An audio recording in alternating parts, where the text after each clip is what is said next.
자, 해수의 연직 수온 분포. 지난주에 등수온선, 표층 수온 분포까지만 했어요. 간단하게만 생각을 하면은 태양복사 에너지 때문에 태양복사 에너지를 많이 받으면 어떻게?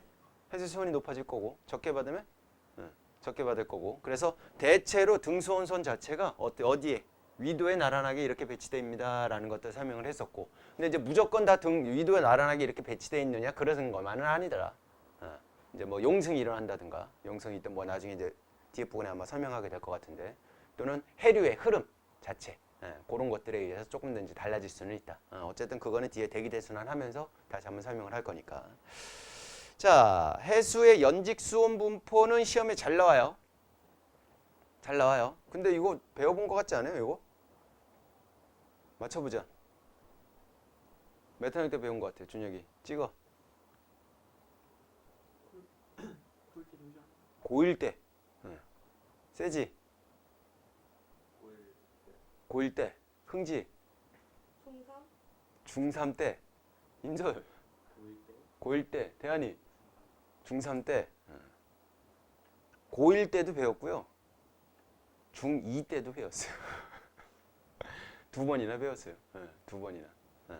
기억나요? 혼합층, 수온약층, 심해층 전혀 기억 안 나요? 기억나는 사람도 있고 안 나는 사람도 있고. 지연이 기억나요? 혼합층을 생성시키는 원인 두 가지가 있는데 보지 말고 네? 대충 찍어봐. 바람? 봐라. 오, 좋아. 세지? 패스. 준? 빛, 태양. 이렇게 태양 복사 에너지하고 그 다음 바람. 대현아, 수온약층 지금 잘 봐봐. 그래프에서 위에가 따뜻해, 밑에가 따뜻해? 위에가 따뜻하고 밑에가 어때요? 차갑죠. 여러분들 이런 말 나한테 배웠던 사람들 이런 말 들어본 적이 있을 텐데, 따가 차무라는 말이 있어. 내가 악글 잡다가 그냥 만들었어. 따가 차무라는 말이 있어. 그럼 따 뭘까? 따뜻하면 가벼워서 뭐하고? 위로 올라가고. 차가우면 뭐해서? 무거워서 아래로 뭐해? 내려와요. 그러니까 우리가 이제 유체라고 얘기를 하는데 뭐라고 한다고? 유체. 그러니까 고체가 아닌 애들을 유체다라고 생각하면 되고, 그러니까 일반적으로 유치다라고 하는 애들은 흐를 수 있는 애들을 유체다라고 생각하면 돼. 그러니까 액체도 유체죠. 기체도 유체죠. 이런 유체의 성분을 이제 유체의 성향을 가지고 있는 친구들 같은 경우는 얘네들 같은 경우는 움직일 수 있잖아.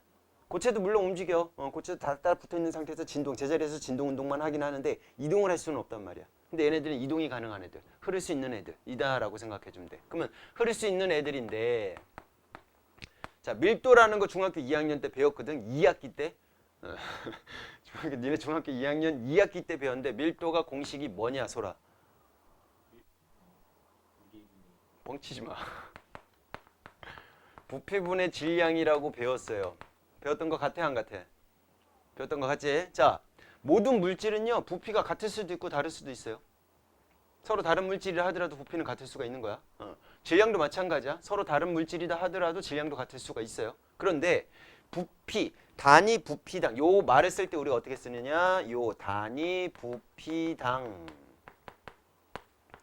질량에 해당되는 값이요. 이런 식으로 많이 표현을 해주거든. 요 말 좀 시험 문제 되게 잘 나오니까.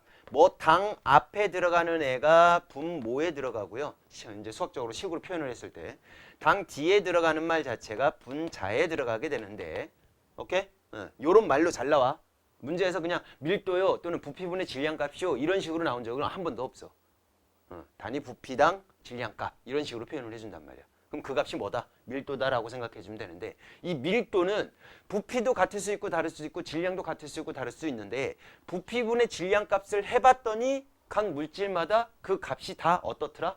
다르더라 이거야. 그럼 의미를 생각해봐. 단위 부피당 똑같은 부피에 질량이 얼마나 들어가 있어? 얼마나 질량을 차지해? 이런 거잖아. 그러면 그 값이 많이 크다라는 얘기는 입자 간격이 어떻다? 좁다. 작다라는 얘기는 입자 간격이 어떻다? 넓다. 이런 개념일 거 아니야. 그래서 입자에 밀집된 정도다라고 표현해서 밀도라고 표현을 해주는 거야. 이해 가셨어? 중학교 2학년 때 배운 거야? 근데 지금 이해한 눈빛들인데 다들 괜찮아? 오케이. 그래서 단위 부피당 밀도 밀도값이야. 그러면 이 밀도값이 우리는 무슨 관계에 있습니까? 밀도가 크다, 밀도가 작다라고 표현을 해줬을 때 밀도가 크면 가라앉아요. 밀도가 작으면 떠올라요. 떠오른다는 뭐예요? 그래서 밀도가 크면 가라앉고 밀도가 작으면 떠오른다 이렇게 생각하면 돼. 오케이 오케이? 응. 니네 통합과학 초창기 때 배울 때 지구 만들어질 때 기억이 안 나지? 지구 생성될 때 스타트는 미행성의 충돌. 그러다가 무슨 바다? 마그마의 바다. 마그마의 바다가 되니까 전체적으로 다 무슨 상태가 돼? 유체 상태가 되지. 그럼 어떻게 될까? 그 중에서도 밀도가 큰 애가 있을 거고 밀도가 작은 애가 있겠지. 그래서 밀도가 큰 애들이 어떻게 된 거야? 가라앉은 거야. 그래서 중심부를 차지한 거고 밀도가 작은 애들이 어떻게? 위로 떠오른 거지. 그래서 걔네들이 나중에 뭐가 돼? 맨틀이 되고 중심부로 가라앉는 애들이 뭐가 됐어? 핵이 된 거지. 이해 가셨어? 그런 개념으로 생각하면 돼. 밀도. 그래서 밀도 개념으로 얘를 생각해 준다라고 생각하면 돼. 따뜻하면 부피가 커져. 입자 운동이 활발해져서. 입자 사이 거리가 멀어진단 말이야. 질량은 변화가 없는데 부피가 커져. 부피가 커지니까 어떻게 돼? 가벼워서 위로 떠오르는 거야. 이해가죠? 차가우면 입자 사이 운동이 둔해지니까 어떻게? 입자 사이 거리가 가까워져. 가까워지니까 어떻게 될까? 밀도가 커지게 되는 거지. 부피가 이제 작아지게 되는 꼴이니까. 그래서 차가우면 가라앉아 이렇게 생각해 주면 돼. 그러면 지금 우리가 살짝 했던 수온약층이다라고 하는 애들을 봤을 때는 수온약층이다라고 하는 애들을 봤을 때 그래프를 보면 여기가 수온이야. 여기가 수온이고 여기 쭉 해갖고 여기가 깊이야 이렇게 되어 있는데 바다에 가갖고 깊이에 따라서 수온을 측정을 해본 거야. 그냥 단순하게 측정을 해봤는데 일정한 구간에 이렇게 가다가 수온이 쭉 낮아지다가 다시 일정한 구간에 이렇게 되더라라는 거지. 오케이 오케이? 그러면 이렇게 하나 끊고 이렇게 하나 끊으면 될 거 아니야. 맞지? 그러면 이렇게 세 개 끊었는데 얘네도 끊었으니까 이름 하나 지어주자라는 거지. 수온 이름 하나 지어주자. 그래서 얘는 깊은 바다니까 그냥 심, 해, 층이요라고 하자 이거지. 됐지? 그럼 얘는 수온이 지금 뭐 하고 있어? 급속하게 약해지고 있지? 그래서 수, 온, 약층 이렇게 연결해 주면 되겠네. 맞지? 근데 얘는 왜 위에 수온하고 밑에 수온하고 밑에 수온하고 더 이렇게 쭉 수온이 쭉 일정하게 이렇게 나타났을까? 그래 섞여서. 니네 집에서 씻으려고 이렇게 세면대가 씻지? 손 씻고 왔지? 세면대에다 물 받아놓고 씻어? 아니면 물 이렇게 틀어놓고 씻어? 받아놓고. 그럼 처음 딱 틀자마자 뜨거운 물 찰찰찰 나와? 찬물 싹 나오지? 그러다가 따뜻한 물로 이렇게 바뀌지? 야, 그걸 쟀는데 한 1리터에서 2리터 정도 된대.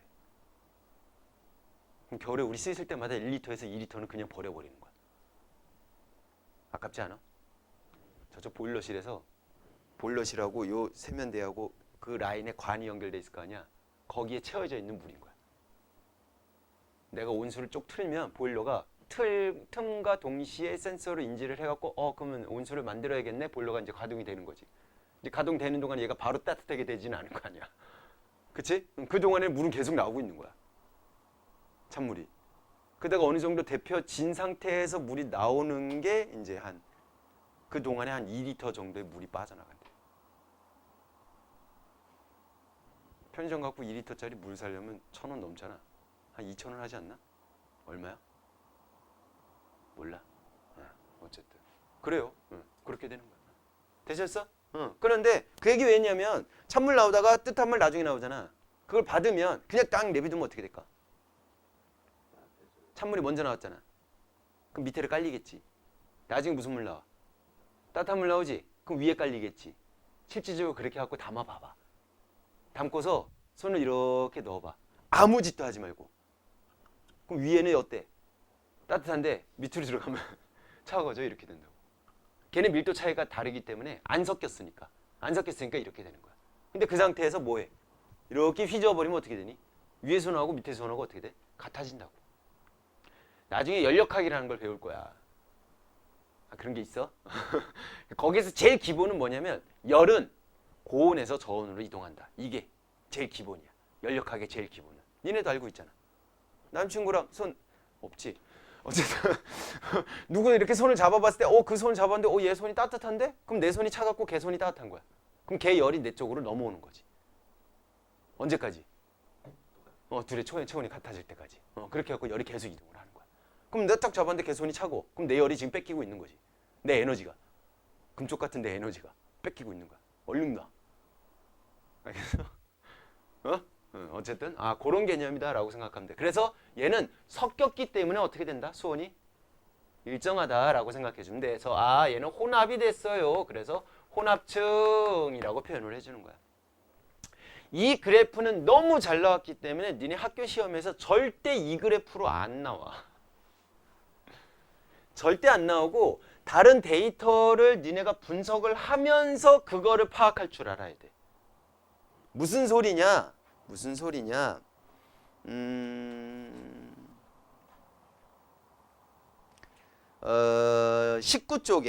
19쪽에 대표 자료 분석해갖고 수온 염분도라고 나와 있는 거 보일 거야. 보여요?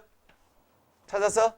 19쪽에 거기 그림 가는 서로 다른 해역 AD에서 측정한 수온과 염분의 수온 염분도에 나타난 것이고 나는 어느 해역에서 깊이에 따른 수온과 염분의 변화를 측정하고 수온 염분도에 나타난 것이다 라고 나와 있는 거 보이죠? 두 번째 그래프를 보세요. 나를 보세요. 나를 보면 0m부터 50m, 50m에서 100m, 100m에서 200m, 200m에서 300m, 300m, 400m 이런 식으로 쭉 나와 있는 거 보여? 왼쪽 Y축이 지금 뭘로 되어 있니, 지원아? 흥지?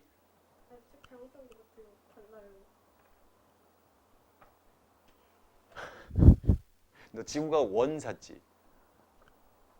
네. 우린 지구 과학이잖아, 그냥. 어디서 샀어? 기억 안 나요. 쿠팡. 쿠폰 반품 되나? 그럴걸요. 빨리 반품해. 나 참. 아이씨. 야, 다른 애들 봐봐. 거봐, 네가 안 와서 그래, 이씨. 완전 파란색. 표지 좀 보여줘, 쟤한테. 봤어? 뒤에 봐봐, 뒤에. 저걸로 사.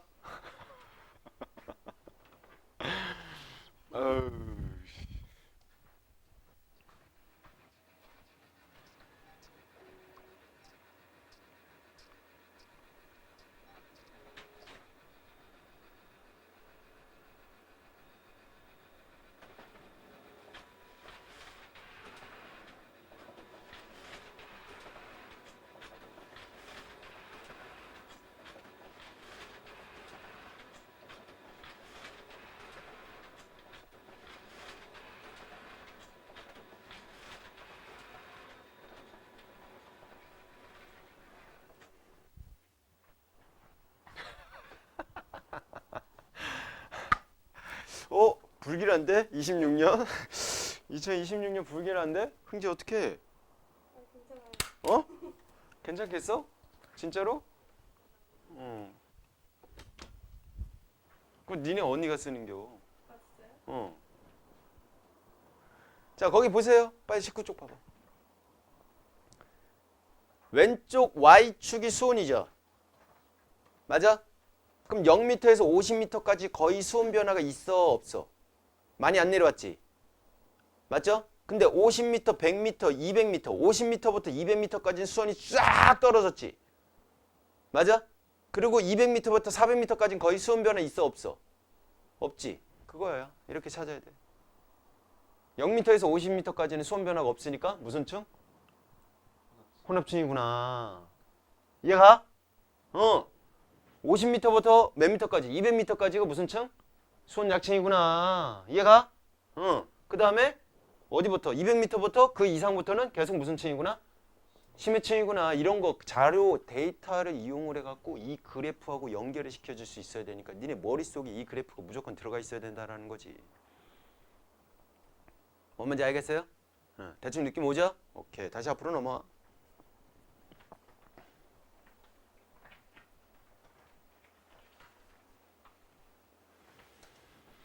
넘어와서 특징을 볼 건데 책을 한번 볼게요. 해수 표면에 입사된 태양복사 에너지의 양 중 해수에 흡수되는 양은 수심이 깊어질수록 급격히 감소합니다.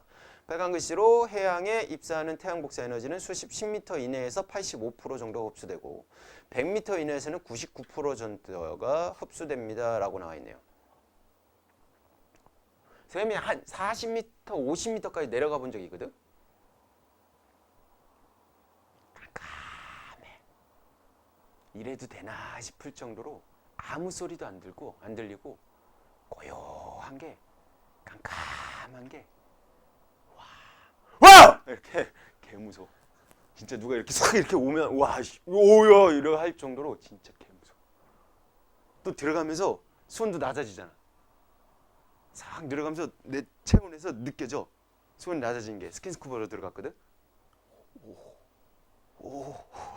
오 한데 빛이 점점 없어져. 빛이 싹 들어가면서 밧줄 잡고 이렇게 천천히 이렇게 잡으면서 이렇게 내려갔거든.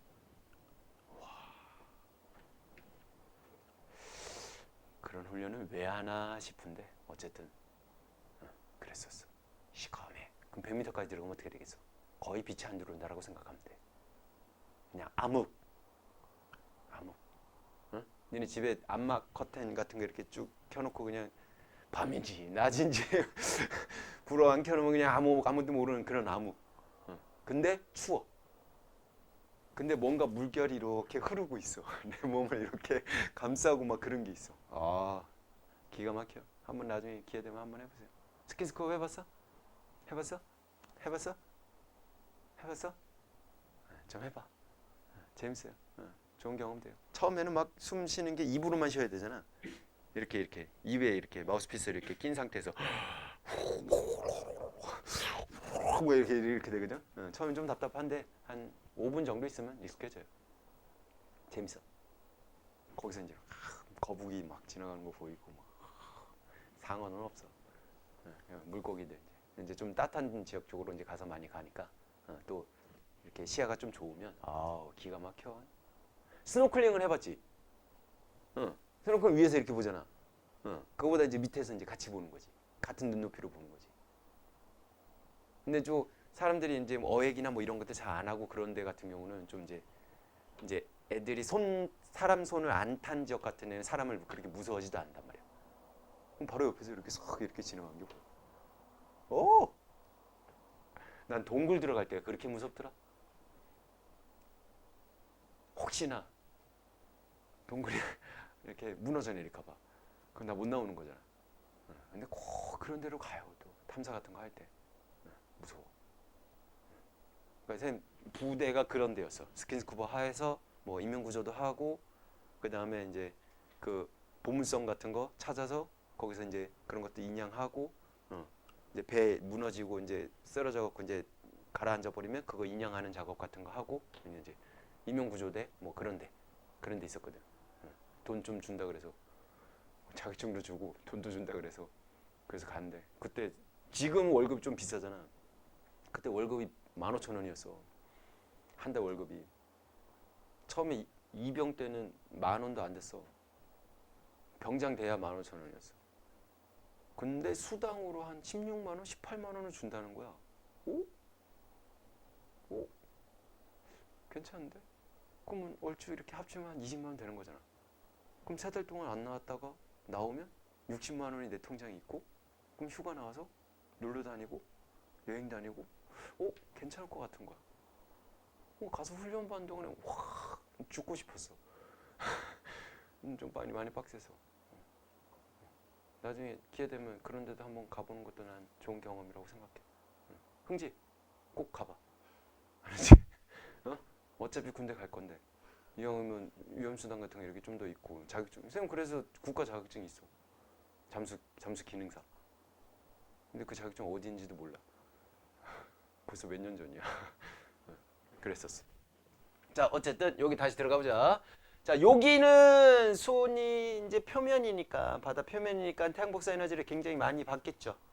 그렇지? 그러니까 온도가 확 높을 거다. 높을 건데 뭐까지 부느냐? 얘가 생성된 원인은 태양 복사 에너지 플러스 뭐까지 부느냐? 바람까지 불어. 바람까지 부니까 위에 있는 물이 출렁출렁하면서 이렇게 섞이는 거지. 오케이? 섞이는데 어떤 것은 이렇게 깊이로 돼 있고 어떤 것은 이렇게 되고 이렇게 되는 경우도 있어. 이렇게 이렇게 되는 경우도 있단 말이지. 그러면 요 지역하고 요 지역하고 둘이 비교 한번 해보자 이거지. 같은 지역인데 여기는 우리나라 동해다라고 하고 여기는 우리나라 뭐 황해다라고 친다면 둘이 같은 위도를 가지고 있는데 뭐 수온도 약간 뭐 차이가 나긴 하는데 요거 혼합층이 두께 자체가 이렇게 많이 차이 나네? 왜 그럴까? 그렇지, 바람의 색인 거야. 그래서 요 바람의 색이 자체가 뭐에 비례한다? 혼합층의 깊이에 비례한다. 요거 좀 확실하게 좀 기억해 두시면 돼요. 되셨어? 그래서 우리나라는 여름철에 바람이 세게 부냐, 겨울철에 세게 부냐? 다시 한번 질문할게. 여름철에 바람이 세게 부냐, 겨울철에 바람이 세게 부냐? 겨울에 바람이 세게 불어. 그래서 여름차고 겨울차고 비교를 했을 때 이 혼합층의 두께 자체가 차이가 날 정도로 겨울철이 훨씬 더 두껍게 나타나요. 뭔 말인지 이해 가셨어? 그런 것도 좀 또 연결해 주시면 되고. 책 볼게요. 혼합층. 태양 복사 에너지에 의해서 가열이 수온이 높고 바람에 의한 혼합작용으로 인해 깊이에 따라 수온이 거의 일정한 층을 혼합층이라고 하고, 밑에 네모 쳐놓으세요. 바람 세기가 셀수록 세게 불수록 두껍게 형성된다.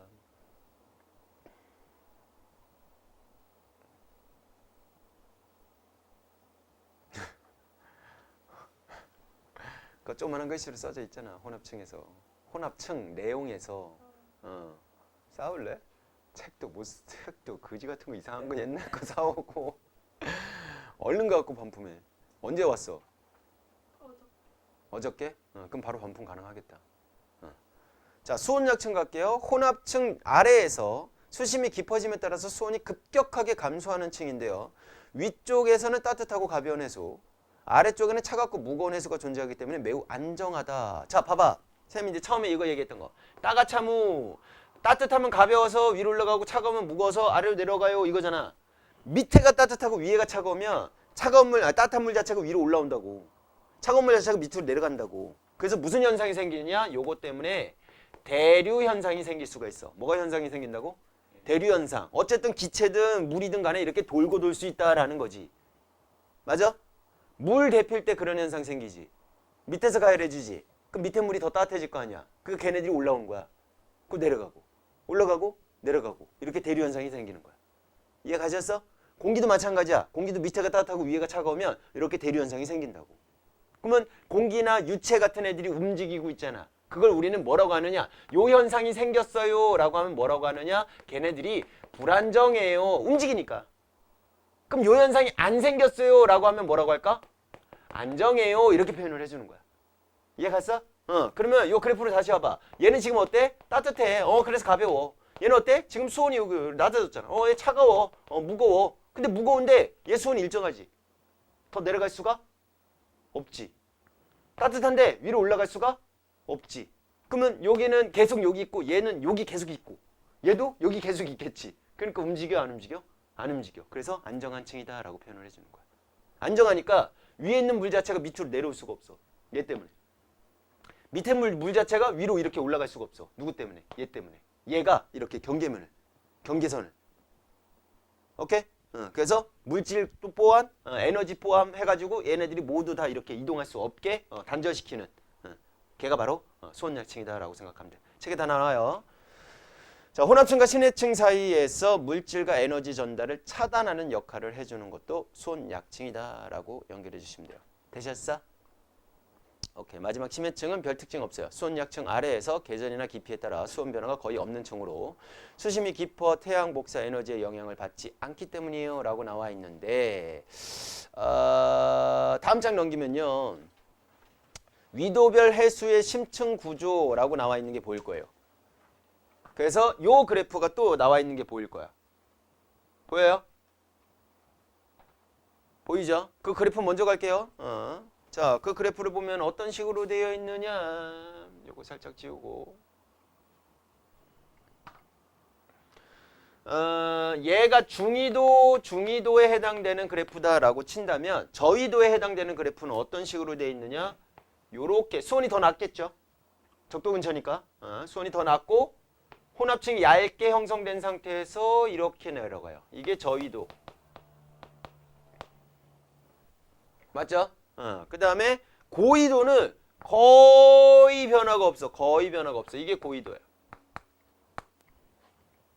그래프 세 개를 보고서 아 얘가 저緯도야, 아 얘가 중緯도야, 아 얘가 고緯도야 이렇게 생각해 주면 되는 거지. 오케이? 그럼 저緯도는 혼합층의 두께가 별로 안 두껍지, 바람세가 그렇게 세지 않구나 라고 생각해 주면 되고, 수온이 높구나 이렇게 생각해 주면 되고, 중緯도는 혼합층이 두께가 두껍게 형성돼 있지, 아 그러면 세 개 중에서, 세 지역 중에서 바람세가 제일 센데 어디야? 중緯도구나 이거 생각해 주면 되는 거지. 됐지? 그 다음에 고緯도는 극지방이잖아. 추워 안 추워? 춥지? 그럼 수온도 낮겠지? 그 위에도 낮고 밑에도 낮고 다 낮은 거야. 그 거의 변화가 없는 거지. 그러니까 고緯도 지역 같은 경우는 혼합층, 수온약층, 심해층 같은 걸로 구분할 수가 있다 없다? 없다. 이렇게 구분해 두시면 돼요. 얘는 안정한 층이에요. 이렇게 연결해 주시면 된다고. 뭐가 안 일어나? 대류 현상이 일어나지 않아요. 이렇게 연결해 주시면 된다고. 되셨어? 그럼 수온약층이 쭉 전 바다로 다 걸쳐져 있으면 될까 안 될까? 안 되겠지. 썩어. 순환이 안 되잖아. 그치? 그래서 거기 첫 번째 그래프 보이죠? 혼합층, 수온약층, 심해층에 해당되는 그래프가 조금 다른 형태로 나타난 거. 각 위도에 따라서 어떻게 형식으로 이렇게 배포가 되어 있는다라는 게 보이죠? 맞아? 그렇게 됐을 때 수온약층이 전 지역에 대해서 지구 전체를 둘러싸여 갖고 배치가 되어 있지는 않죠. 극지방 같은 경우는 수온약층이 없으니까. 맞아? 그래서 전체 바다가 이렇게 되어 있다라고 쳤을 때 여기가 극지방이야, 여기 북극이야, 여기도 극지방이야, 여기 북극이야, 여기가 적도야. 이렇게 됐을 때 이런 식으로 배치되는데 여기가 수온약층이잖아. 그럼 여기서는 위아래로 이렇게 물질이나 에너지가 왔다리 갔다리 할 수가 없는데 여기서는 가능하다 이거지. 여기서는 이렇게 가능하다라는 거지. 그래서 심해층의 산소나 이런 것들을 제공해 주는 것 자체가 요 극지방 쪽에서 수온약층이 없으니까 여기서 이렇게 순환이 일어날 수 있겠군요라고 생각해 주면 돼. 오케이? 그리고 특정한 지역 자체에서 여기 어디나 이쪽에서 이렇게 다시 올라오는 애들도 있어요. 뭐 이제 수온약층 자체가 이제 조금 뭐 이렇게 불안정하게 형성이 돼 있거나 뭐 이런 식으로 돼 있는 곳에는 이렇게 올라오기도 해요. 그래서 전체적으로 이렇게 순환이 일어납니다. 바다 자체가. 지금 지구 나이가 한 45억 년 정도 되는데 바다가 만들어진 이후로 위에서도 바람에 의해서 계속 순환이 일어나고 심에서도 계속 이렇게 순환이 일어나. 심에서 일어나는 건 이제 주로 밀도 차이 때문에 일어난다라고 생각해 주면 되는 거지. 그래서 바다 자체가 썩지가 않는 거야. 고인물은 썩는다라고 하잖아. 오케이? 계속 순환이 일어나는 거야. 그러니까 어느 바다든 간에 다 짠맛이 나는 거야. 계속 휘저어준 거지, 위에서. 뭔 말인지 이해 갔어? 그런데 각 지역마다 염분은 달라질 수는 있는 거지. 왜? 거기에서 이제 물의 양이 더 많아졌거나 더 적어졌거나 이거 차이에 의해서. 얘네들이 꼭 물의 양이 많아졌다고 바로 순식간에 주변으로 다 퍼지는 건 아니니까. 뭔 말인지 이해 갔죠? 그렇게 구분해 주시면 될 것 같아요. 2번 밀도 가자. 자, 물질의 단위 부피당 질량으로 나타낸 물리량이에요. 설명했고요. 해수의 밀도에 영향을 주는 요인에다가 별표 하나 칠게요. 쳐져 있지만 다시 한번 별표 한번 칠게요.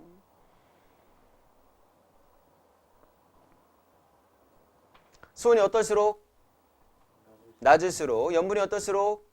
높을수록. 수압이 어떨수록? 높을수록 밀도가 커져요 라고 나왔죠? 지금 세 가지가 나왔네. 몇 가지 나왔다고? 세 가지. 자, 그럼 여기 밀도 썼던 거에서 다시 한번 가보자. 수온, N, 염분, N, 수압, 압력, 수압이요. 생각해보자. 수온은 뭐에 영향을 주느냐? 밀도, 부피분의 질량인데 수온이 누구에 영향을 주냐면 부피에 영향을 주는 거야. 온도가 높아지면 부피가 커져. 그럼 부피가 커지니까 어떻게 되겠어? 밀도는? 분모가 커졌으니까 밀도는 작아지겠지. 그래서 밀도에 영향을 준다라고 하는 거야. 이해 갔어? 오케이. 그 다음 염분은요. 염분은 녹아있는, 바닷속에 녹아있는 염류의 양이야. 오케이? 그럼 더 많이 녹아있으면 전체 질량의 변화가 생기겠지. 니네 물에다가 설탕을 계속 넣어봐. 부피 거의 안 변해. 녹아 들어가면서 물 분자 사이사이에 그 사이 틈틈 사이에 설탕 입자들이 같이 들어가니까 빈 공간으로 걔네들이 들어가는 거기 때문에 부피가 거의 안 변한다고. 대신에 설탕을 계속 쳐 넣었으니까 질량은 어떻게 될까? 늘어나겠지. 그러니까 염분은 누구에 영향을 주느냐? 질량에 영향을 준다라고 생각해 주면 된다고. 되셨어? 그 다음 압력도 누구에 영향을 주느냐? 부피에 영향을 준다라고 생각해 주면 돼. 누구에 영향을 준다고? 부피에 영향을 준다라고 생각해 주면 돼. 그래서 수온이 증가했어요. 그럼 부피 증가해요. 염분이 증가했어요. 질량도 증가해요. 근데 얘는 반대야. 압력이 높아졌어요. 꽉 누르니까 입자 살거리가 어떻게 될까? 줄어드니까 부피는 오히려 감소해요. 이렇게 되는 거지. 되셨어? 그러면 수온이 높아졌어. 부피가 증가했으니까 결론적으로 밀도는 어떻게 돼요?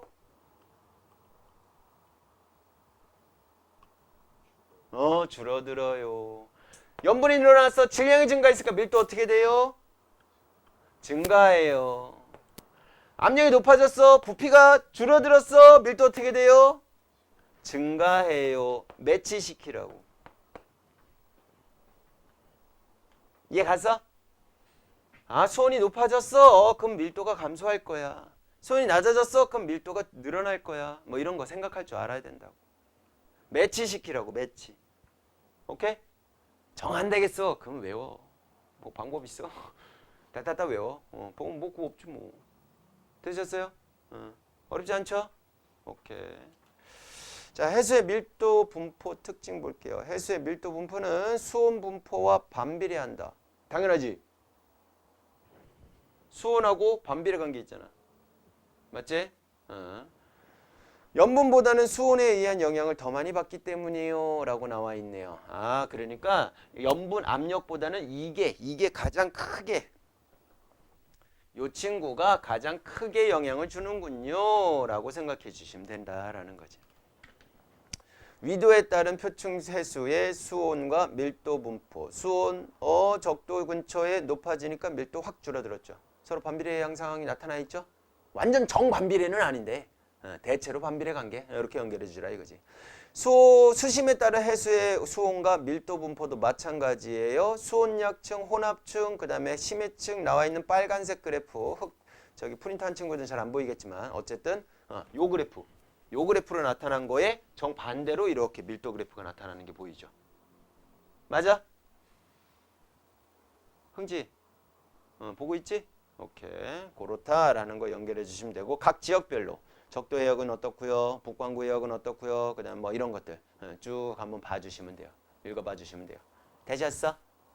자, 오늘의 최고의 하이라이트는 바로 수온 염분도입니다. 별표 쳐놓으세요. 쳐져 있지만 다시 한번 별표 쳐놓으세요. 수온과 염분에 따른 해수의 밀도 분포를 그래프로 나타낸 자료야, 자료. Y축에 수온이야. X축에 뭐야? 염분이야. 맞죠? 밀도는 라인으로 표시를 해놨어. 1.021, 1.022, 1.023, 1.024 지금 밑으로 내려오면서 대체적으로 어떤 형태가 있어요? 증가하는 형태가 보이죠? 맞지? 그러면 왜 이렇게 거의 수온하고 나란하게 이렇게 증가하는 형태가 나타나는데요? 수온이 낮아질수록 밀도도 커지네요? 거의 얘네 둘이 반비례 관계 있으니까. 맞지? 그런데 너무 깊이 들어가 버리면 수온의 변화가 거의 없어. 맞지? 그때는 이제 누구의 영향을 받을까? 염분이나 압력의 영향을 받을 수가 있겠지. 그래서 대체로 나란하게 가다가 한쪽으로 이렇게 쏠리는 현상이 나타난 게 얘네들이 심해에서는 좀 영향을 받는구나. 특히 이제 심해는 요거겠죠. 물 깊이 들어갈수록 압력이 세지잖아. 10m 깊이에 해당되는 게 우리 대기가 1기압이 누르는 압력하고 똑같아요. 그럼 내가 10m에 들어가 있으면 2기압의 압력을 받는 거야. 20m 들어가 있으면 3기압의 압력을 받는 거고. 흥지 80m 들어가 있어. 몇 기압의 압력을 받는 거야? 싸울래? 10m당 1기압이라고. 우리 그냥 대기 중에 이렇게 있으면 1기압을 받는 거야. 근데 우리 압력 느껴져 안 느껴져? 안 느껴지는 이유는 내 몸 속에서도 바깥으로 1기압으로 밀고 있기 때문에 그래. 그러니까 평형을 이루어서 이 몸 상태가 이래 유지가 되는 거야. 오케이? 근데 바닷속으로 들어가면 수압이라는 게 있잖아. 느껴본 적 있잖아. 그 수압이라는 게 10m당 대기 1기압하고 똑같다고. 그럼 내가 10m의 깊이에 들어가 있으면 물이 1기압 누르는 압력에 플러스 대기가 누르는 압력까지 받아서 2기압을 받는 거라고. 이제 계산할 수 있겠지? 그럼 80m에 들어갔어. 그럼 몇 기압을 받는 거야? 아니에요? 아니 10m당 1기압이라고. 그럼 80m 들어갔으면 몇 기압이야? 8기압이지. 거기에 대기압, 1기압 더 더하면 된다고. 16 어떻게 나온 거야 도대체. 오케이? 보통 내가 알기로는 금성이 한 90기압이래. 대기압만. 90기압. 그럼 바다 몇 미터 들어가 있는 거야? 900m 들어가 있는 거야. 거의. 어마어마한 거예요. 어마어마한 거야. 지금 부대 사람들이 이제 위에 이렇게 관리자들 있잖아. 그런 사람들 같은 경우는 심해 잠수도 하거든요. 스킨스쿠버는 들어갈 수 있는 한계가 정해져 있어. 한 50m 정도밖에 못 들어가. 그래서 내가 50m까지만 들어간 거야. 왜냐면 그 이상 들어가게 되면 우리는 그 뒤에 이렇게 통 있잖아. 공기통. 거기다가 산소만 넣는 줄 알았는데 그게 아니야. 그냥 공기를 압축해서 넣는 거야. 거기다 산소만 넣잖아. 우리 산소 중독돼요. 그럼 또 몸에 문제가 생겨. 그래서 공기 자체를 압축시켜서 넣는 건데 그 공기 자체가 질소가 한 대략 80%, 산소가 20%야. 그 비율로 넣는 거야. 넣는데 얘가 50m 우리가 더 들어가면은 질소 기체가 우리 몸속에 흡수가 돼버려. 압력이 세니까. 50m만 더 들어가도 6기압이잖아. 몸에 흡수가 되면서 우리가 어떤 형태가 되느냐면 술 먹은 것처럼 해롱해롱해. 그러면 어떻게 되겠어? 아 좋다 하고서 나올 생각 안 할 수도 있겠지. 근데 이게 수심에 따라서 이게 스킨스쿠버로 있을 수 있는 시간이 정해져 있거든. 그 시간에 이제 벗어나 버리면 이제 문제가 생길 수 있는 거야. 몸에. 그래서 그거보다 더 깊은 바다를 들어갈 때는 이제 질소를 압축시킨 게 아니라 질소 대신에 헬륨하고 산소를 같이 섞어 놓은 거랬어요. 그러니까 헬륨은 이제 우리 몸에서 이렇게 흡수돼 갖고 이제 질소 마취나 이런 현상들이 안 생기니까. 근데 이제 단점은 헬륨이 더 가볍잖아. 원자번호 2번이잖아. 그 정도는 알지? 원자번호 2번이야. 질소는 원자번호 7번이잖아. 그럼 2번하고 7번하고 대략적으로 비교해도 한 3배 이상은 차이 나잖아. 그러니까 원자번호가 거의 질량이 비례한다라고 생각해 주면 되거든. 그러니까 제일 가벼운 애가 수소 1번이라고 생각하면 되는 거야. 어쨌든 헬륨을 넣어버리면 추움을 더 많이 타요. 니네 헬륨 가스 마시고 이렇게 얘기하면 목소리가 이상해지잖아. 원래 이상한데도 더 이상해지잖아. 그게 밀도 차이 때문에 그래. 공기 밀도하고 헬륨 자체의 밀도하고 다르니까 여기서 내는 소리하고 여기서 내는 소리 자체가 달라진 거지. 그래서 나오면서 소리가 이제 다른 형태로 진동수가 아마 달라지는 형태가 될 거야. 속력 차이가 생기다 보니까. 그래서 진동수가 아니라 파장인가? 아무튼 그래. 그래서 뭐 이렇게 편안하게 얘기하는데 술 마시고 이렇게 근데요 뭐 이렇게 바뀌어버리잖아. 그것 때문이라고 생각하면 돼. 그래서 거기 들어가면 그렇게 되는데 한 100m 정도에서 작업을 해야 된다. 한번 또 70m 정도에서 작업을 해야 된다. 그럼 어떻게 하냐면 그냥 사람이 첫 들어가갖고 70m까지 내려갖고 작업하는 게 아니라 70m만 하더라도 몇 기압이야? 8기압이지. 어마어마한 거야. 그러니까 어떻게 하느냐? 이 사람들이 미리 압력을 조절하는 방이 있어. 거기 이렇게 들어가서 천천히 압력을 낮춰주는 거야. 며칠 동안. 천천히 압력을 맞춰주는 거야. 그럼 며칠 동안 있으니까 거기서 밥도 먹어야 돼, 안 먹어야 돼? 밥도 먹어야겠지. 그래서 밥을 먹었는데 밥을 이렇게 넣어줘. 밥을 넣어주는데 그냥 우리가 일반적으로 하는 반찬을 넣어주면 큰일 나. 걔네 못 씹어. 압력이 높아지니까 얘네들 밀집도가 훨씬 더 커진 거지. 무슨 말인지 이해가? 그러니까 두부 같은 것도 압력이 높아지니까 밀집도가 훨씬 더 세져갖고 잘 안 씹혀진다는 거야. 특히 고기 같은 경우는 못 씹는데 거의 생 고무 씹는 느낌이래. 나는 들어가서 밥은 먹지는 않아갖고 내가 직접적으로 느끼지 못했는데 생 고무 씹는 느낌이래. 그래서 다 다져서 넣어줘. 최대한 다 다져서. 밥도 생쌀 이렇게 넣어주면 좀 애매하니까 거의 죽의 형태로 넣어주는 거야. 그래서 똑같은 내가 작업할 수 있는 그 깊이까지 똑같이 쫙 낮아져서 거기에 생활하면서 익숙해졌을 때 그 챔버 방을 들어서 바닷속으로 넣어주는 거야. 넣어주고 거기서 나오는 거지. 그럼 어떻게 하겠어? 여기 압력이나 여기 압력은 어때? 똑같지? 그러니까 작업하기 훨씬 더 수월해지겠지.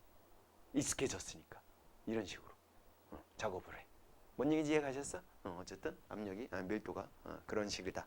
그래서 얘는 자체적으로 그렇게 막 힘들고 막 그런 건 아닌데 니네가 자료를 해석할 줄 알아야 돼. 아까 잠깐 19쪽에서 봤을 때 해석하는 능력이 있었죠. 그걸로 뭐 혼합층이 여기까지야. 수원자층이 이렇게 되고 있어. 시민층이 어디부터야? 뭐 이런 것들 따져질 줄 알아야 된다고. 자료가 지금 막 3개가 나왔잖아. 수온도 나왔지, 염분도 나왔지, 밀도도 나왔지. 3개를 다 보고서 따져줄 줄 알아야 된다고. 여기 해역 바다하고 여기 A, B 해역 바다하고 B 해역 바다하고 비교를 할 줄 알아야 된다고. 그럼 A하고 B하고 2개 비교 보여봐. 같은 밀도선 상에 있죠. 밀도는 똑같은 거야. 근데 A는 수온이 어때요? 5도에서 10도 사이에 있죠. B는요. 수온이 어때요? 0도에서 5도 사이에 있죠. 수온이 나죠. 그런데 같은 밀도래. 그럼 무슨 소리야? 수온하고 밀도하고 반비례라 그랬는데? 수온이 낮으면 그만큼 밀도가 더 커야 되는데? 왜 같은 밀도냐 이거지. 그럼 이제 다른 거 생각하는 거야. A하고 B하고 염분 누가 더 높아? A가 더 높지? 염분은 높을수록 밀도도 같이 커진다고. 그래서 이렇게 밀도 차이가 나는구나. 밀도가 비슷하게 될 수 있는 거구나. 이렇게 생각할 수 있는 거지.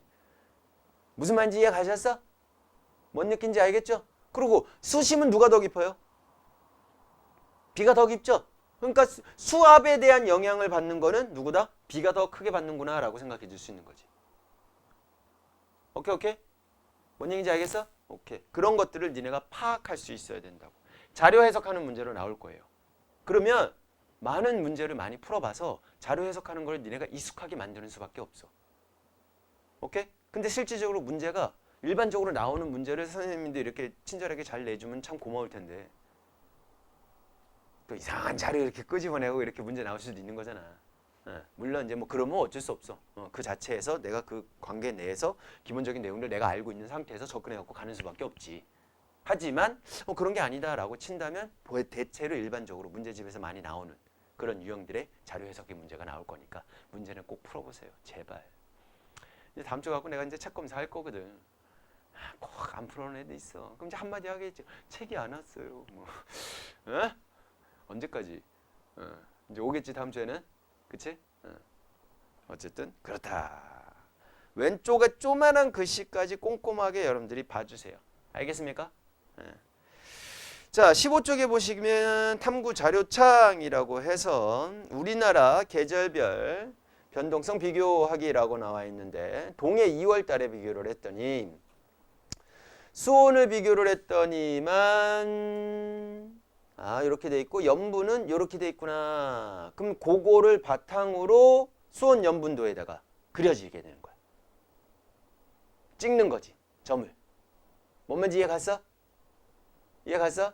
8월달 보세요. 동해 8월달. 얘는 이제 좀 격하게 이렇게 좀 나타나죠. 염분도 그렇고 수온도 그렇고. 맞지? 그거를 수온 염분도에다가 이렇게 찍는 거야. 점. 걔네들 데이터를 보고서 여기다 이렇게 찍는 거야. 그래서 우리 보통 일반적으로 우리는 요것만 본다 이거지. 수온 염분도만 본다 이거지. 됐니? 그러면 내가 이것만 보는 거를 보고서 왼쪽의 그래프로 내가 해석할 수 있는 능력을 가지고 있어야 된다고 니네가. 그러니까 직접 해봐야 될 거다라는 얘기야. 소리 오케이? 오케이. 밑에 보시면 태평양도 마찬가지로 대서양도 마찬가지로 그거에 대해서 수온 염분도에다가 이렇게 쭉 표시되어 있는 것들이 보이죠. 맞아? 근데 왼쪽 그래프는 안 나온다고 문제에서. 무조건 어느 그래프가 나온다고? 오른쪽 그래프가 나온다고. 수온 염분도 그래프가 나온다고. 그걸 보고서 왼쪽 그래프처럼 니네가 해석할 수 있어야 된다라는 거야. 이해 가셨어? 할 수 있겠어? 지금 힘들 거야. 근데 자꾸 연습해봐야 돼요. 오케이? 오케이. 그래서 다른 탐구해서 인공위성 자료를 이용해갖고 해수의 성질을 비교하는 방법이 쭉 나와 있네요. 23년 2월, 23년 8월, 23년 2월, 24년 8월 해가지고 두 가지를 이렇게 구분을 한 거를 나왔는데 한번 읽어만 볼게요. 인공위성 영상 자료를 제공하는 누리집에 접속한다. 2월과 8월에 북반구 제주도, 적도 부근 솔로몬 제도, 그다음에 남반구 시드니 해역 등의 우리나라 해양의 표층 수온을 확인한다. 결과 적도 부근은 태양 복사 에너지 흡수량이 가장 많아서 높은 수온을 유지하고요. 중위도 해역 같은 경우는 계절에 따라서 태양 복사 에너지의 흡수량의 차이가 있으므로 계절별 수온 변동이 나타나고요. 저위도에서 고위도로 갈수록 평균 수온이 낮아지며 육지와 접해있는 해역은 지형 분포나 하천수 등의 다양한 요인으로 등온선이 해양성과 나란하게 나타나는 경향이 있습니다. 라고 나와 있어. 오케이? 얘도 마찬가지야. 자료 해석하는 문제로 출제가 될 수가 있어요. 오케이? 그러니까 중학교 때까지만 하더라도 그냥 내용을 구해서 내용 봤어. 그럼 그 빈칸 넣기 뭐 이런 식으로 단순하게 이렇게 문제가 좀 출제가 됐다라고 친다면 이제는 다 기니디예요. 니네 이제 1학년 때도 시험 봐서 알잖아. 다 기니디잖아. 중학교 때는 그나마 기니디가 좀 뭐 한두 개 뭐 조금 이렇게 반반 뭐 이런 식으로 돼 있었는데 이제 고등학교 들어가니까 거의 다 기니디야. 맞죠? 고2 때 되면 더 하겠지. 그쵸? 그리고 지금 니네가 배우는 과목은 니네 때는 수능을 안 보지만 형 고3 애들은 이 과목으로 수능을 본단 말이야. 똑같은 내용이야. 그럼 어떡하겠어? 수능에 출제됐던 문제를 내신에 출제를 할까 안 할까? 이제까지 했는데 갑자기 니네 학년 바뀌었으니까 얘는 좀 문제 좀 쉽게 낼까? 이런 사람 마음이 그렇게 바뀔까? 난 아닐 거라고 생각을 해. 그럼 결국은 수능에 나왔던 문제 유형까지도 내가 풀 줄 알아야 내 내신 자체를 제대로 잘 챙길 수 있겠구나라고 생각하는 거지. 오케이? 일단은요. 고1, 2 때는요. 무조건 딴 생각하지 말고 내신 잘 챙기세요. 하늘이 두 쪽 나더라도 무조건 내신 잘 챙겨야 돼. 대학교 뭘로 갈지 몰라. 무슨 말인지 이해 가셨어? 진짜요. 정시 꿈도 꾸지 마. 정시로 날고 기는 애들 엄청 많어. 걔네 뚫고 간다? 말 안 돼. 1년, 2년 다닌 동안에 학생생활기부 최대한 쓰고 세특 한 선생님들이 써줬을 때 그 점검하라 그러잖아. 조금이라도 이상하면 계속 저거 해. 귀찮더라도 그게 대학교 가는 지름길이야. 그런 거 잘 써놓고 한 글자라도 더 많은 게 장수 한 장 더 많은 게 차이가 커. 무슨 말인지 이해 갔죠? 그리고 이제 대학교 들어갈 때 면접 볼 때 내 세특에 대해서 완벽하게 이해하고 완벽하게 어떤 질문이든 간에 다 대답할 수 있게 준비해 놓으면 돼. 물론 면접을 안 보는 대로 이제 내가 성적이 좀 우월해서 뭐 교과 쪽으로 이렇게 가고 면접 안 보면 좋겠지. 근데 지금 불안하잖아. 불안하니까 뭐든 다 열심히 해놔야 돼. 소라 졸리지? 잠깐 쉴게요.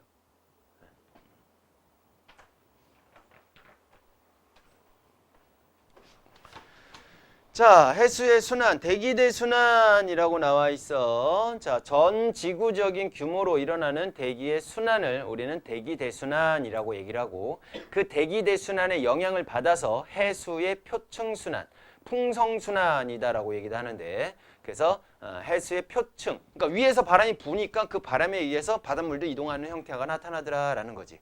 그거하고 연결시켜갖고 그래서 뭐 동서 방향의 해류나 또는 남북 방향의 해류 그런 것들 해갖고 맨 마지막에 전 세계 표층 해류의 분포까지 한번 쭉 한번 볼 겁니다.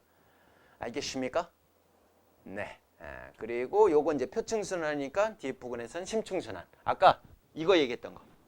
극지방에서 이제 차가운 애들이 이렇게 밑으로 내려가는 거 이제 그런 것들 이제 매치시켜갖고 이제 설명을 해드릴 거야. 자, 한번 가보자.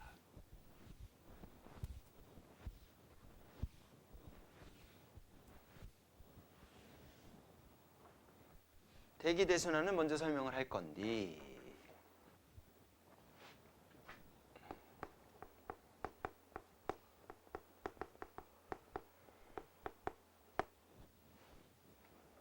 지구 반만 그려봐. 지난주에도 했던 내용이에요. 위도 0도, 위도 30도, 위도 60도, 위도 90도 지점이다 라고 생각해주면 되고 이렇게 됐죠? 자, 그러면 어디가 제일 따뜻하냐? 태양복사 에너지를 어디가 제일 많이 받느냐? 위도 0도 부근에서 제일 많이 받아요. 제일 많이 받으니까 이쪽은 따뜻해. 따뜻하면 가벼워. 가벼우니까 뭐해? 올라가. 이렇게 생각해주면 돼. 됐지? 그러면 제일 추운 지역이 어디냐? 위도 90도 부근이야. 이쪽은 차가워. 차가우니까 밑으로 내려가 라고 생각해주면 된다고. 맞지? 근데 이 공기 덩어리들 자체가 밑으로 땅속으로 들어가지는 않을 거 아니야.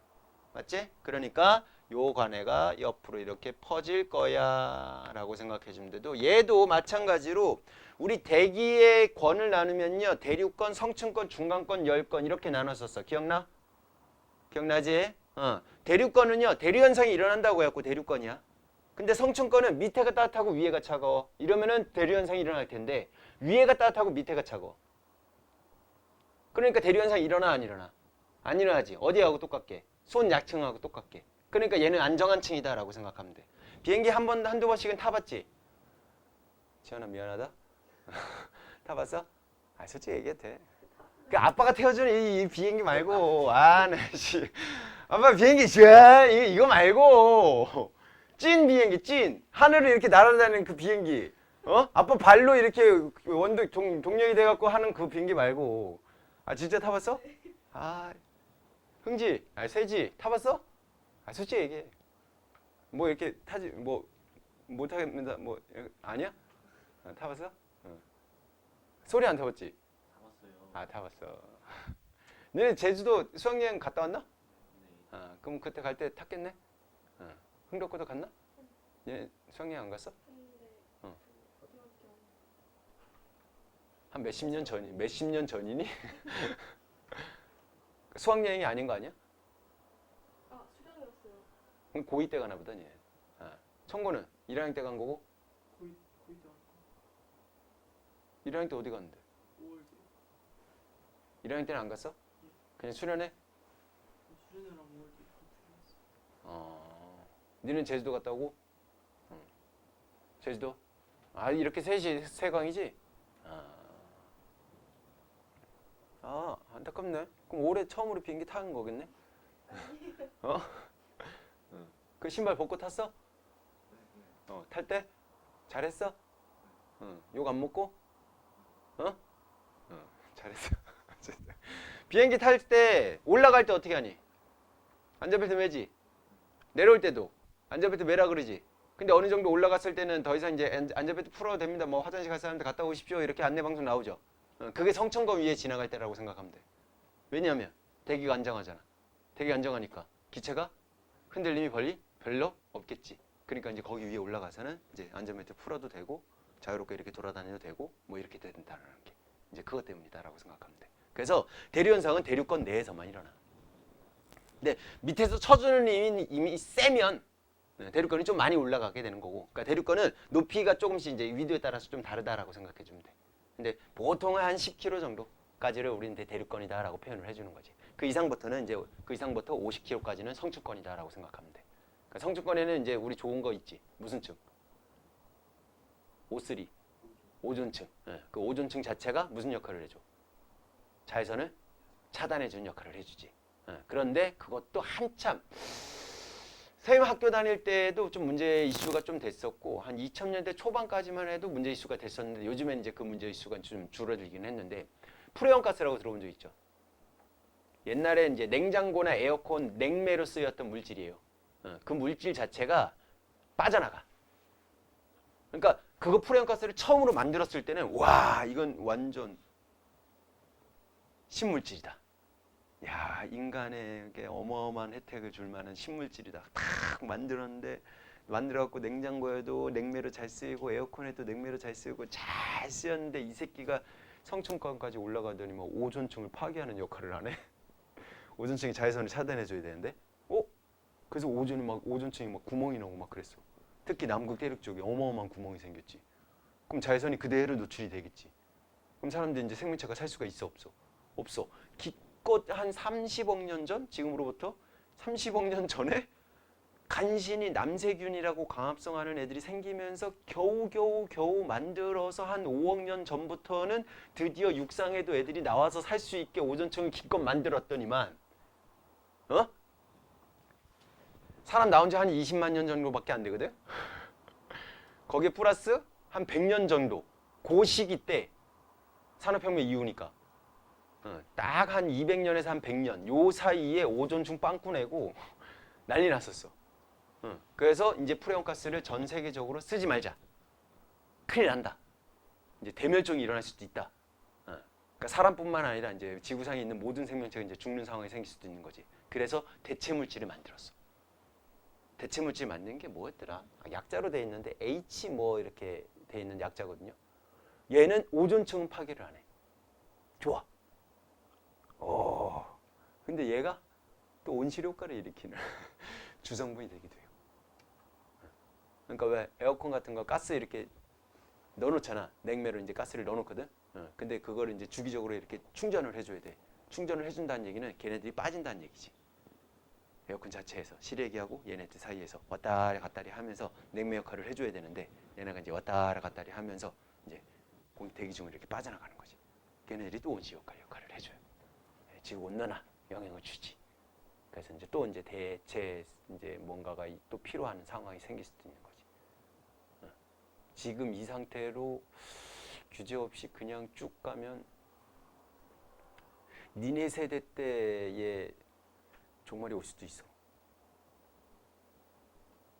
물론 이제 과학자들이 그 사이에 이제 또 대체 물질들을 또 만들어내고 뭐 이산화탄소를 포집하는 능력이나 뭐 이제 탄소를 뭐 없애는 능력이나 이제 요즘에 이제 그런 말들도 나와. 이제 비행기가 쭉 가면서 대기 중에 이산화탄소를 포집을 해서 그거를 연료로 쓰고 다시 이산화탄소를 이렇게 내보내는 그런 기술도 지금 막 개발하고 있대야. 그럼 개 좋을 거 아니야. 그치? 그럼 어쨌든 이산화탄소 양이 더 늘어나지는 않잖아. 근데 우리가 화석 연료를 쓰면은 걔네들은 연소를 시키면서 이산화탄소가 대기 중에 있었던 게 아니라 땅 속에 있었던 거를 끄집어내와서 이산화탄소를 내놓는 상황이니까 이게 문제가 되는 거지. 그러니까 딱 지금으로부터 100년 동안 인류의 활동에 의해서 지구 평균 기온이 2도 정도 올라갔대. 1도에서 2도 정도. 평균 기온이. 에게 할 것 같은데 인류가 없었던 시기 때 10만 년 동안에 1도가 올라간대. 인류가 대단해. 10만 년 동안 1도 올릴 거를 우린 100년 만에 해낸 거야. 그래서 지금 지구 온난화 때문에 이제 문제가 생기는 거야. 이제 과학자들이 이제 더 노력을 많이 해야 될 거고, 니네도 마찬가지야. 아무데나 쓰레기 쳐 버리고 가다가 또 이렇게 주잖아. 주면 또 지금 가면 꼭 바닥에 이런 거 있어. 책상에 쳐 올려놓고 가든가. 이따 챙겨가라. 알았지? 어쨌든 그거. 네, 볼게요. 그래서 얘는 대륙권 내에서만 올라갔다가 성층권으로 가지는 못해. 가지 못하니까 걔네들이 이렇게 옆으로 퍼진다고. 이렇게 옆으로 퍼지는데 지구가 자전축을 중심으로 자전축을 중심으로 뭐를 하느냐? 자전이라는 거를 해. 자전. 휘어진단 말이야. 오케이? 왜 놀이터 같은 데 가면 내가 그림을 잘 그릴 수 있을까? 이렇게 좀 살짝 떠 있고 밑에 이제 땅에서 이렇게 좀 박혀 있고 여기에 이렇게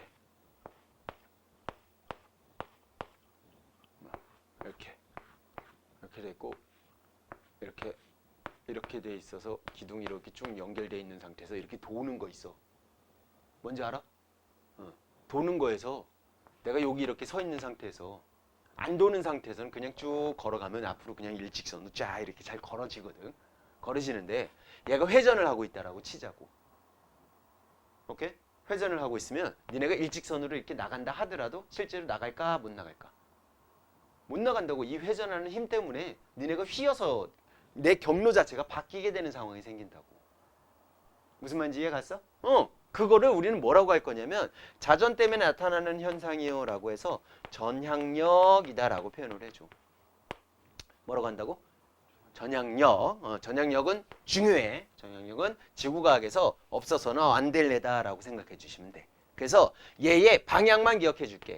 북반구 기준으로 전향력은 어디로 작용하느냐? 내가 진행하는 방향에 오른쪽 직각 방향으로 전향력이라는 힘이 작용해요 라고 생각해 주면 된다고. 다시 자, 내가 어느 방향으로 이렇게 진행을 해요. 얘가 진행 방향이야. 진행 방향이 이렇게 가고 싶은데 나는 이렇게 가고 싶은데 전향력이 걔의 오른쪽 직각 방향으로 전향력이 힘이 작용을 한다고. 그래서 결론은 나는 이렇게 가는 꼴이 된다라는 거야. 이렇게 휘어지는 힘이 생긴다라는 거지. 무슨 말인지 이해 가셨어? 그래서 진행 방향의 오른쪽 직각 방향으로 전향력이 작용하니까 실제로 내의 이동 방향 자체는 이런 식으로 될 거다라고 생각해 주시면 돼. 되셨어? 그러면 여기로 다시 와서 이렇게 쭉 올라가야 되는데 전향력 때문에 얘네들이 휘어지면서 다운이 되는데 어디서 다운이 되느냐? 위도 30도 부근에서 이렇게 다운이 돼요. 공기가. 그러면 다운되는 애가 땅속으로 들어가지는 않을 거 아니야. 그래서 양쪽으로 이렇게 또 퍼져나가요. 이렇게 퍼져나가. 퍼져나가고 여기서 이렇게 순환이 일어난다고. 되셨어? 그러니까 0도에서 30도 부근에서는 요 순환이 일어나는 거야. 요 순환을 무슨 순환이라 그래? 흥지? 오! 요 순환을 헤들리 순환이다라고 표현을 해줘요. 헤들리 순환이라고 표현을 해주고 그 다음에 요렇게 여기서 극지방에서 이렇게 내려온 애랑 위도 30도 부근에서 이렇게 올라온 애랑 서로 만나 안 만나? 서로 만나지? 만나는 애들이 또 다시 이렇게 올라간다고. 어딜 갈 데가 없으니까. 그치? 올라가는 애들이 또 대륙권 내에서만 옆으로 이렇게 퍼지는 현상이 생기겠지. 오케이? 그래서 흥지, 세지, 여기 무슨 순환이라 그래? 너희 지난주에도 수업했잖아. 지난주에도. 과학자 이름. 과학자 이름. 얘도 과학자 이름이야. 페레 순환이다라고 얘기해요. 페레 순환. 이렇게 표현을 해주는 거고. 되셨어? 그 다음에 여기 지역 같은 경우는 그냥 따로 이름 안 하고 극순환이다라고 표현을 해줘. 극순환이다라고 표현을 해준다고. 되셨어? 그런데 우리는 땅 위에서 살지 요 위에서 살지는 않잖아. 맞아 안 맞아? 맞지? 그러니까 요 바람이 우리에게 영향을 주겠군요 라고 생각해 주면 되는데 실질적으로 바람이 요렇게 내려오고 요렇게 올라가고 요렇게 내려오는 바람이 불어야 하는데 무슨 역이 작용한다 그랬어? 전향력이 작용한다 그랬지? 그러면 이쪽 방향과 전향력이 오른쪽 직각 방향으로 이렇게 작용할 거 아니야. 얘는 오른쪽 직각 방향 이쪽으로 작용할 거 아니야. 얘도 오른쪽 직각 방향 이렇게 작용할 거 아니야. 맞아 안 맞아? 그래서 실제로 바람은 어떻게 부느냐? 이런 식으로 바람이 부는 거야. 요렇게. 무조건 오른쪽 직각 방향이라는 걸 니네가 빡 파악을 해두라고. 되셨어? 이해 갔지?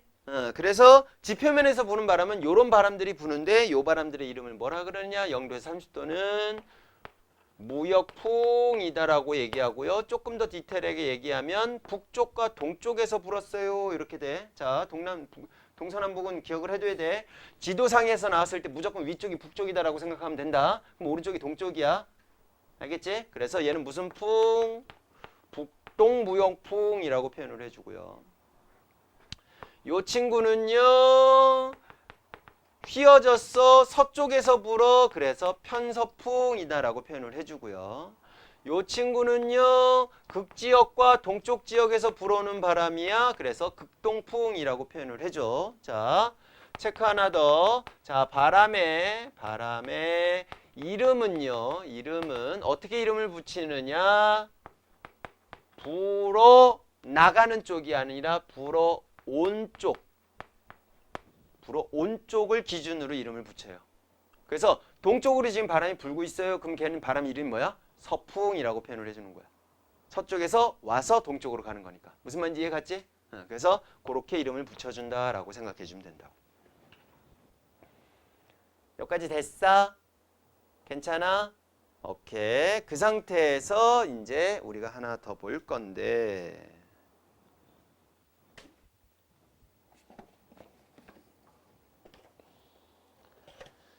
뭘 볼 거냐 하면은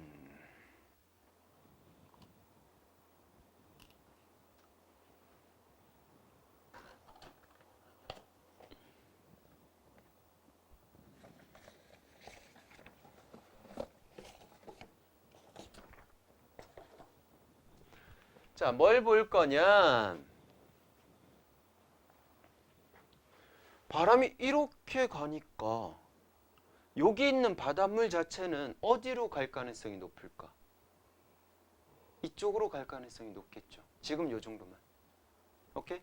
그러니까 위도 0도에서 30도 부근은 바닷물 자체가 동쪽에서 서쪽으로 이렇게 이동을 하겠군요 라고 생각해 주면 돼. 됐지? 30도에서 60도 부근은요. 바닷물 자체가 이렇게 이동하겠군요 라고 생각해 주시면 된다고. 뭔 말인지 이해 갔어?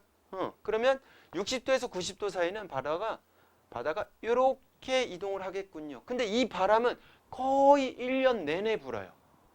세기가 좀 더 세졌다 약해졌다 요거는 있지만 그래도 거의 1년 내내 불어. 그러면 바닷물도 거의 1년 내내 이렇게 이동을 할 거야. 장기간 동안에 일정한 방향으로 계속 흐름을 우리는 뭐라 그러느냐? 해류라고 해. 그러니까 잠깐 이동을 했다? 이건 해류가 아니야. 오랜 시간 동안에 이동을 해야 돼. 같은 방향으로. 그걸 해류라고 한단 말이야. 그래서 결국 이 대기 대순환에 의해서 뭐가 생긴다? 해류 현상이 생긴다라고 생각해 주면 되지. 어디 있는 물? 위에 있는 물. 그래서 뭐라 그래? 표층순환이라고 하는 거야. 그럼 왜 순환이라고 할까? 이거다 다시 그릴게. 이렇게 됐을 때 0도, 30도, 60도, 90도 이렇게 됐을 때 자, 60도, 30도, 90도 됐을 때 바닷물 자체가 일로 간단 말이야. 그지? 여기 있는 거는 바닷물 자체가 일로 간단 말이지. 맞지? 그런데 북반구 같은 경우는 대륙이 있어. 대륙이. 여기도 마찬가지로 뭐가 있어? 대륙이 이렇게 둘러싸고 있단 말이야. 맞아 안 맞아? 그럼 둘러싸져 있으니까 대륙이 이렇게 둘러싸져 있으니까 얘 바다가 이렇게 가다가 일부는 위로 올라갈 거고 일부는 내려가겠죠. 이런 식으로. 뭔 말인지 이해 갔지? 오는 애가 일부는 내려갈 거고요. 일부는 이렇게 올라갈 거예요. 이렇게 하면 되겠지. 그러면 여기서도 마찬가지로 해류가 이쪽으로 이렇게 이동을 하는 상황이 되는 거지. 맞아? 그럼 요 가운데 봐봐. 왼쪽으로 갔다가 서쪽으로 갔다가 위로 북쪽으로 올라갔다가 다시 동쪽으로 갔다가 밑으로 이렇게 내려오죠. 돌아 안 돌아? 그래서 표층순환이라고 하는 거야. 이해 갔어? 위에도 마찬가지겠죠. 이렇게 돌겠지. 맞지?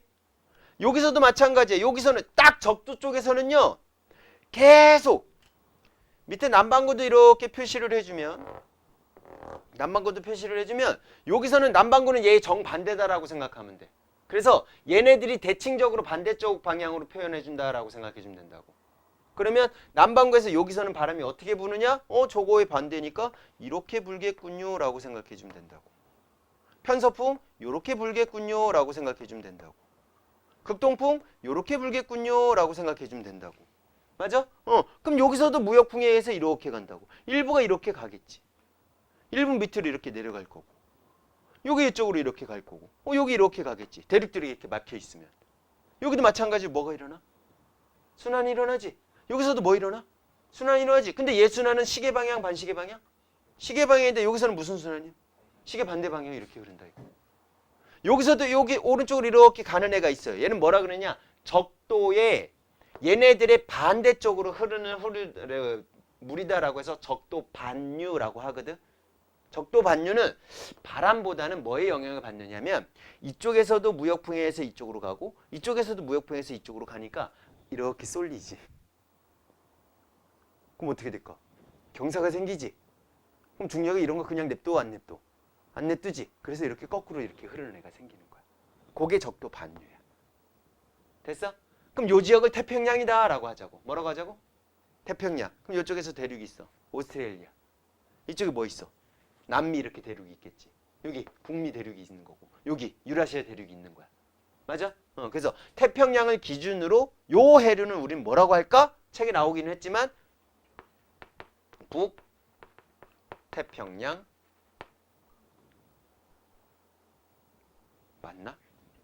북적도지? 젠장.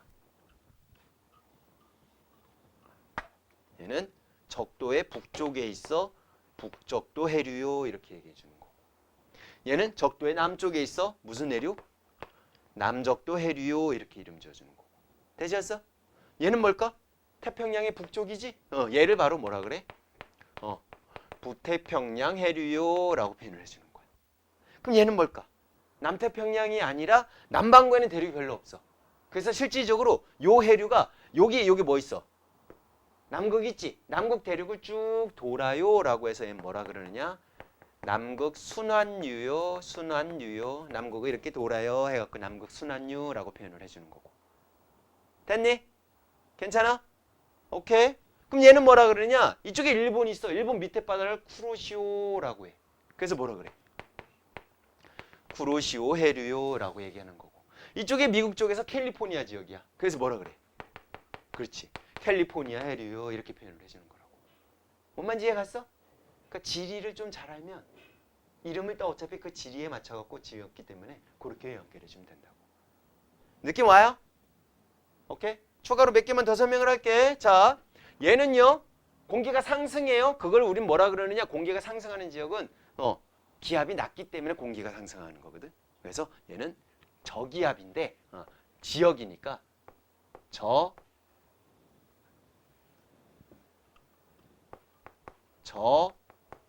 저압대라고 얘기를 해. 뭐라고 한다고? 저압대라고 얘기를 해. 저기압이 형성돼 있는 넓은 지역 해서 저압대. 그럼 얘는 뭐라 할까? 하강기류가 생겼지? 그럼 얘는 뭐라 그러냐? 고압대가 형성돼 있어요 라고 얘기를 한다고. 됐지? 얘는요? 상승기류죠? 그럼 뭐야? 얘는 다시 또 저압대가 형성돼 있어요 라고 얘기를 해주는 거고. 그리고 얘는 밑에는 따뜻한 공기고 위에는 무슨 공기야? 차가운 공기지? 따뜻한 공기하고 찬 공기하고 만나면은 이게 생기는데. 중3 때 배웠는데. 두 글자인데. 지오시오.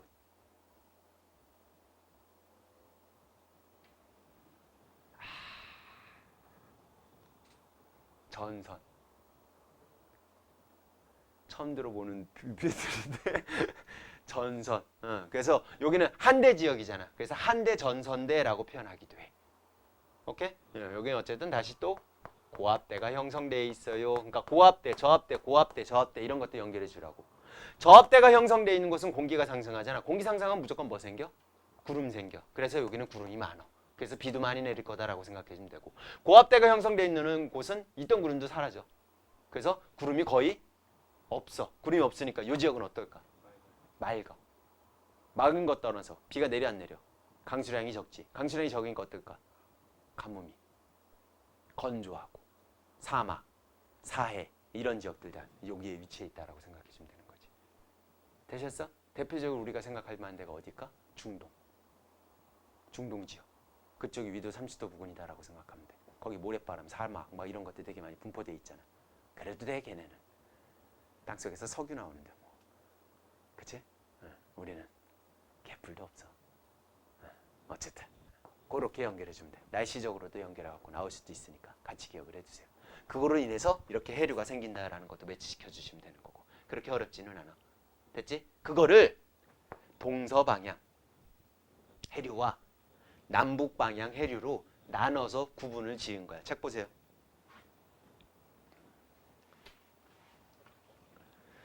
동서방향의 해류, 그 다음에 남북방향의 해류라고 나와 있는 거 보여? 안 보여? 보이죠? 요거 다음 시간에 한 번 더 설명을 하면서 뒤에 부분하고 매치시켜서 심층순환, 대서양의 심층순환, 해수의 순환과 기후변화 해갖고 쭉 연결해갖고 다음 주에 이어서 마무리 짓도록 할게요. 오케이? 오늘도 수고했어.